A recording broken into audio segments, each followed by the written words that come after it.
Today we're checking out the MCOPLUS Micro Compact Directional Condenser Video Shotgun Microphone.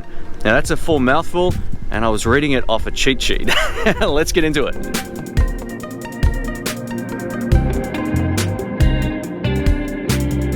Welcome back folks, this is Shane. If you're new to the channel, don't forget to subscribe and click the bell. I do audio and video reviews and tutorial guides. So if you're new to the channel, great to have you.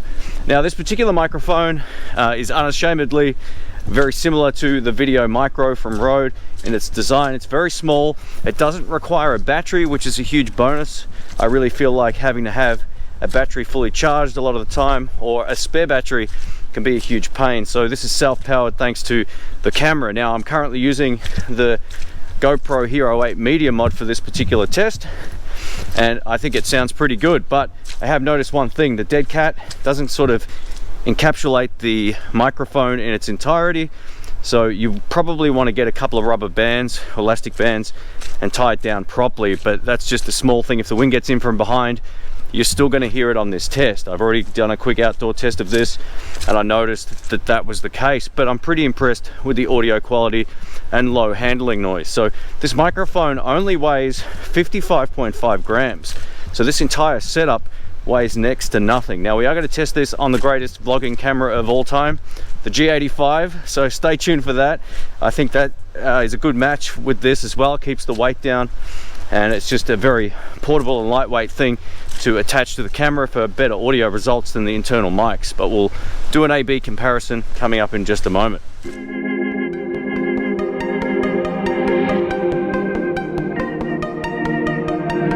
Another thing that will definitely appeal to vloggers is the fact that this is a cardioid polar pattern, which means it picks up sound from the front but sort of rejects it out to the sides and from behind. So behind the camera right now we have a creek and there's some water running and it's quite loud, but I'm tipping you can probably hear me over that, which is the idea of that cardioid polar pattern. And as we bring the camera around, you'll definitely start to hear this a lot more, you know, just audibly. Now in terms of the frequency response, we get a 50 Hertz to 20 kilohertz. So it goes all the way up to the high end of human hearing, but it rolls out a little bit of low end.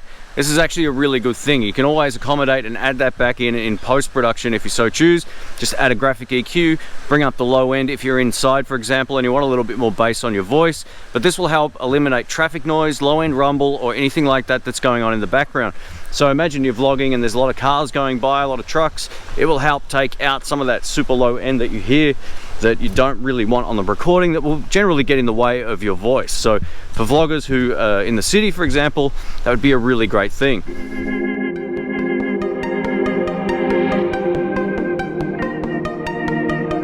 So there's a couple of other things that I really like about this as well. Being that it's on the GoPro, we have a wide angle lens in linear mode right now. But the cool thing about it is you can't see it. I'm going to change modes over to the other wider angle lens modes just to show you that the microphone never gets in shot. So if you are using a wide angle lens on top of, you know, a mirrorless camera, or you're using a GoPro or any of these type of action cameras, you should be in business. So we're going to swap modes just to make sure right now that you can't see the mic. And now over to a mode that might actually be better for vlogging. You'll see a little bit more behind me. This is the wide angle lens mode on the GoPro Hero 8. And I'm just walking with it out like this basically on the little tripod, and I'm tipping you still can't see the mic. We're going to switch it over to the super view. Here we go. And now over to the super view mode, and I'm holding it at exactly the same point. I'd say you're seeing way more around me right now, and you shouldn't still be able to see the microphone, which is really, really cool. I had a quick peek. It doesn't look like you can see it. So if you're going to be using this on top of an action camera, it's going to work no problems at all. All right, it's quite windy right now, so what we're doing is testing the internal GoPro microphone, which you're listening to right now, up against the MCOPLUS, which you're listening to right now. So as you can probably hopefully hear, there's a difference in the wind noise reduction thanks to that dead cat. If you get a foam cover for your GoPro, you'll get fairly similar results, but now that the wind's blowing from behind and the dead cat is facing me, odds are I'm backlit, something shocking too, but it should sound probably better now on the MCO than on the GoPro, but I'll leave that up to you. And I'm going to comment on this once I get home and I actually have a listen to this and see which one is actually better for this particular type of vlogging. Let's test the MCOPLUS now on my Panasonic G85, one of the greatest vlogging cameras of all time. You're listening to that microphone right on top of the camera. It's about an arm's length away. It's all operational. The dead cat is still on. And now we're going to go over to the internal microphones. So this is the internal microphones. They're usually pretty good, but not outside where there's a bit of wind. The wind has died down right at this moment, but odds are it's going to kick back up in just a second.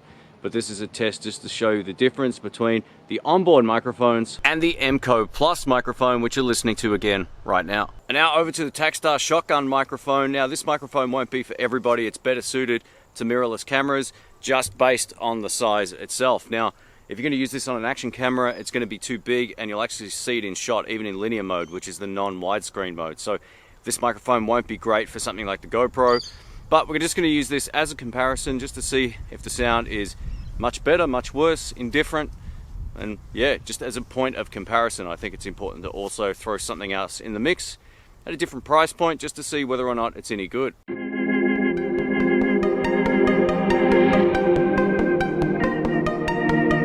Thanks for watching, folks. My name's Shane. I'm going to go over some of the pros and cons of this microphone and who it might be for and who it might not be for now that I've tested it with both of these cameras. Now, I've got to tell you, I still think the audio on the GoPro was enhanced using this microphone, but it's almost a little bit too hot of a signal for the GoPro to handle. And I had it on the mode that was basically the plus mode, which was no extra additional gain going into the medium mod. And it was such a hot signal, I actually had to drop it 1 dB in post because it felt like it was just that little bit too hot. Whereas on the Panasonic G85, it sounded phenomenal. So if you've got a mirrorless camera and you want a small microphone, this is a definite upgrade. It killed the internal microphones on this. It wasn't even close. One of the really great things about this microphone as well is it comes with all the cool stuff you could need to get going. Now, this dead cat doesn't fit properly, so it's a bit of a downer. There was lots of wind noise anytime the wind got in, and it was spiking the audio. So if you are using this outside, make sure you've got this on, but make sure you also clamp it down with a rubber band or something to stop any wind noise. Now, this was something I didn't realize until I took it outside and set it up and I went, oh, there's a gap there. So just be very cautious of that. You could easily get an extension cable and use this as an overhead microphone and it would sound really good. It actually had way more bass than the Takstar microphone, which is way bigger and requires a battery, but I think this one was slightly clearer. But that said, I think for the money, these are a really great value item, very reminiscent of the Rode Video Micro microphone, which is a really great unit. And it also comes with two different cables. So this one, the one that I was using, is for camcorders or cameras or GoPros or whatever. And this one is for smartphones if your smartphone actually has that connection. It's got an extra ring on one side. Another huge advantage of this microphone over the Takstar is the fact that once you've got this on the camera and say you're behind the microphone, you want to say something, you can turn the microphone around and talk into it and then turn it back around to face forward. If you're vlogging, you can then got it pointing towards you again. So that is such a great advantage to people who like to be both in front of the camera and behind it. I would have no hesitations recommending this for someone with a mirrorless camera. One of the interesting things I noticed when I came to the GoPro audio is when I first spoke with this microphone, it felt like the initial transient of my voice was spiking slightly and then it will kind of level out. So it's a very hot signal, even compared to the Takstar. It has quite a lot more gain than that microphone, which requires a AA battery. So it is quite a hot signal. If your preamps on whatever camera you have are unable to really take a good amount of signal, it might not be the microphone for you. Overall, I think this is a really great mic. It comes with a dead cat. You get a regular windshield. You get two cables to connect it to any number of different things, whether it's a mirrorless camera, a GoPro, or your smartphone. You also get a little carry bag for it. It doesn't require batteries. There's no moving parts in the microphone.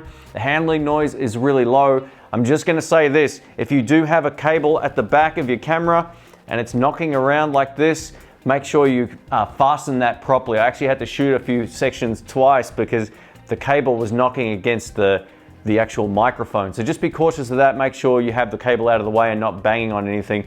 Otherwise you will sort of hear it through the self noise of the microphone.